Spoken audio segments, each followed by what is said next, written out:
I'm Sharla with Club and Productions, and we are here at the LA Pizza Festival.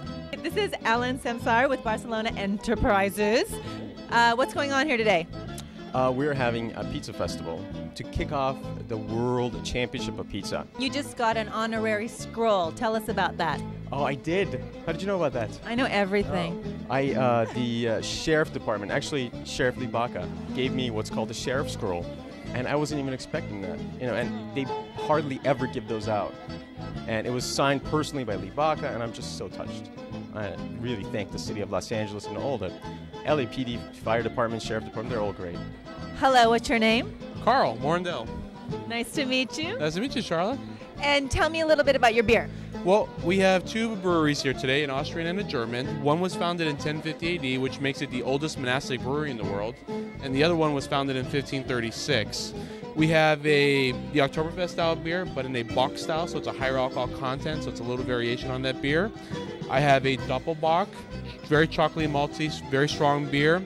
It won the hardest competition in the world for beer judgment, which is the DLG. What's the DLG? That's the German beer competition. That's where all the German breweries go to compete and produce and show off their beer. And so if you win that one, you can say you're the best in the world. Wow. It's nice to be able to say that. Yeah, absolutely. And so their Doppelbock has won it, but also their Hefeweizen is also a winner of that competition. And then finally, we have a light style version of the German Oktoberfest.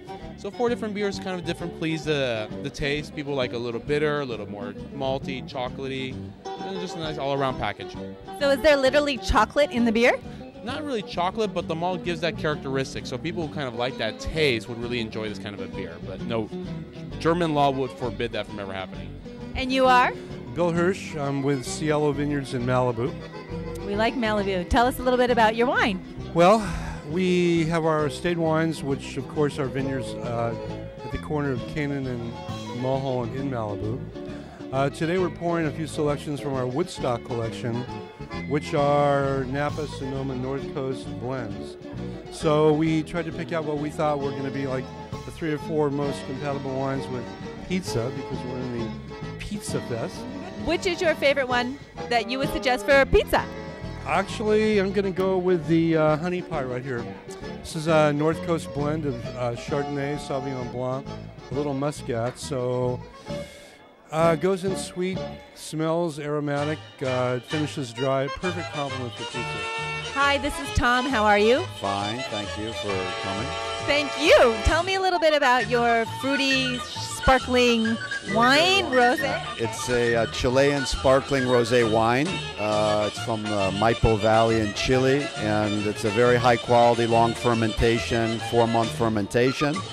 But what's unusual about it is that it's infused with a little bit of wild strawberry fruit pulp, just 3%, but it gives it a very fruity nose and natural fruity flavor. There's no added sugar, and the only kind of particularity about it is that the fruit pulp does settle to the bottom of the bottle like an unfiltered fruit juice, so you need to invert the bottle, rotate it so that the fruit pulp mixes back in, and then once it's open, the bubbles keep it suspended. And is this a nice pairing with pizza? We haven't tried it with pizza yet, but it's a great brunch wine, aperitif, and it's also, I forgot to mention, a little bit lower in alcohol. It's 8% alcohol instead of 12%. This is Paul with Northern Ice.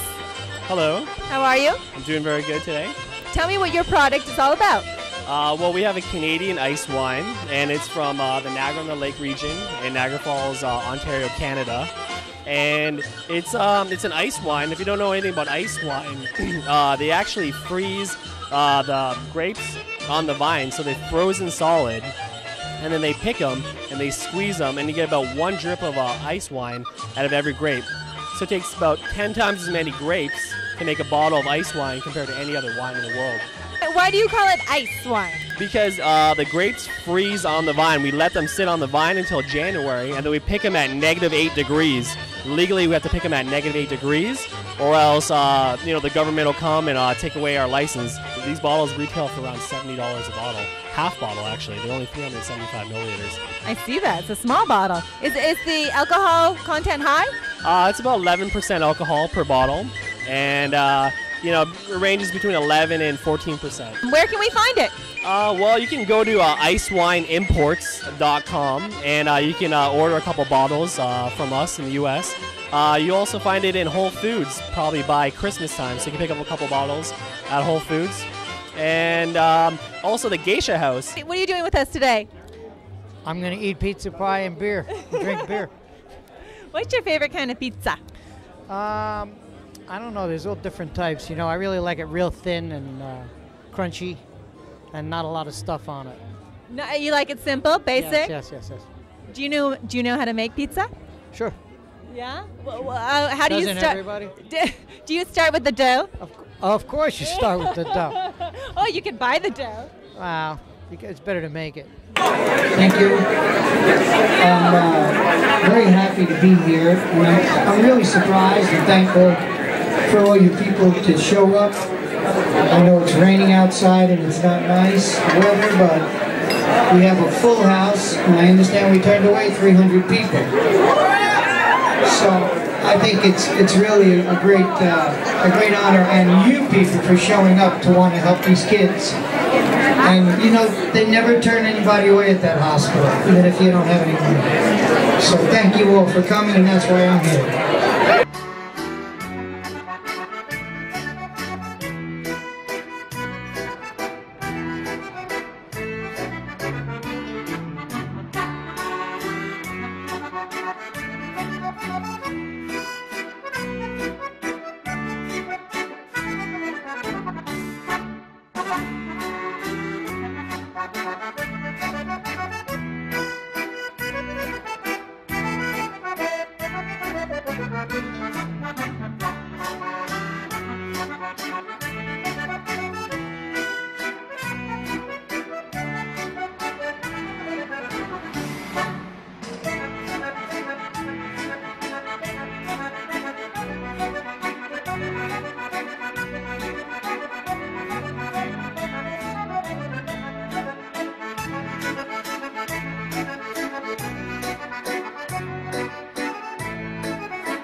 This is Bradley and Chris, and they are, what is your technical name?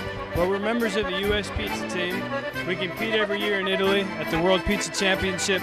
We actually just took home the gold pizza in Maggiore, Italy. Congratulations! Thank you, thank you. We've been trying to do it for a little bit, and we just pulled it off, so we're kind of excited about it. How did you ever get into pizza competing?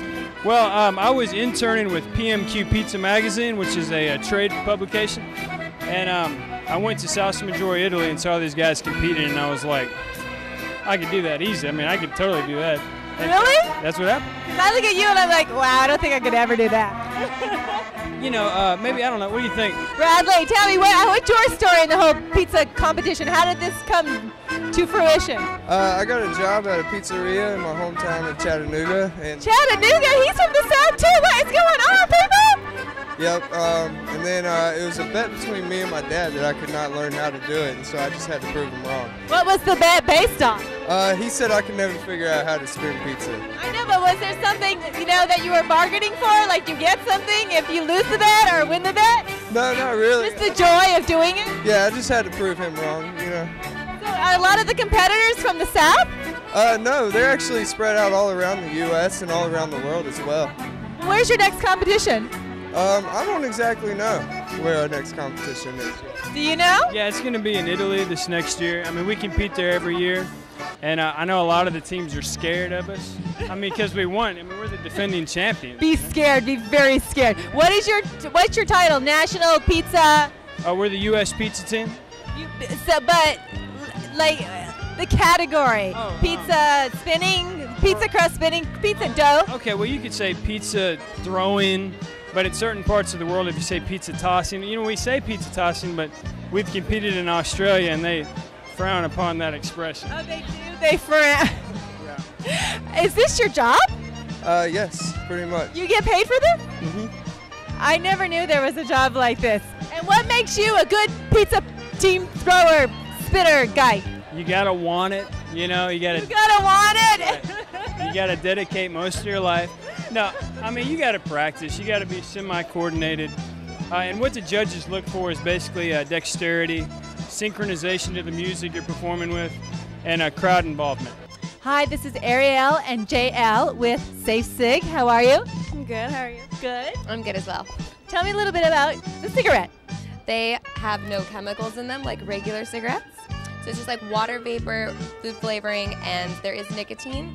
But we have different levels, so you can get cigarettes without nicotine. And can you smoke these anywhere? Can you smoke them in clubs and lounges and places like that? Yes, just not on airplanes yet. So we have like 40 different ones online. There's like numerous ones. Are they fruity? We don't like to say fruity, they're sweeter. They're like cupcake. And I wish. Vanilla. We have like more, they're all tobacco, but they're like different, like they're called Madrid and it's like got a different like sweeter note to it. Like coffee blend. Kind of, yeah, exactly. Yeah. You want to try one? We've got lots you can try. This is a menthol one. You just smoke it like a regular cigarette. Okay. This is not a real cigarette, I'll have you know. It's not, you don't have to light it. Oh. It tastes good. It does taste good. It's fresh. It's like a freshman. You get free bread. And you look so sophisticated. Hello. Oh. Do it, baby. Is that fake? Cigar inside. Look at this. Watch. Oh, and it's legal inside. Yeah. And it doesn't smell. It's crazy, isn't it? And it tastes like a cigar. So I'm a cigar smoker, obviously, right? So you put it in your mouth, and it tastes just like a cigar. And how long does it last? Well, there's different parts. Let me show you real quick. This is the battery, so this part has a lifetime warranty on it. So you can keep this forever. And this part is the pack of cigarettes. So there's a whole pack of cigarettes in just this little part right here. And it lasts about 2 hours of non-stop smoking, and then we have chargers for it. So you can just take the top part off right here. Wow! Once you're done with your whole pack of cigarettes. And you can put a new one on. You can also charge this. So we have a USB charger, a car charger, and a wall charger. And this has a lifetime warranty, so you never need to buy this ever again, just the pack of cigarettes. It's a cigarette in a computer. It's way cheaper, too, than real cigarettes because there's a whole pack in this, and they come with a pack of 7 packs, if you can say that. Yeah. And, yeah. Okay, one of our packs is equal to a whole carton of cigarettes. So, yeah. A special thank you to Alan Semsar of Barcelona Enterprises for inviting us to Pizza Festival 2011. We had a wonderful time. This is Sharla with Club and Productions.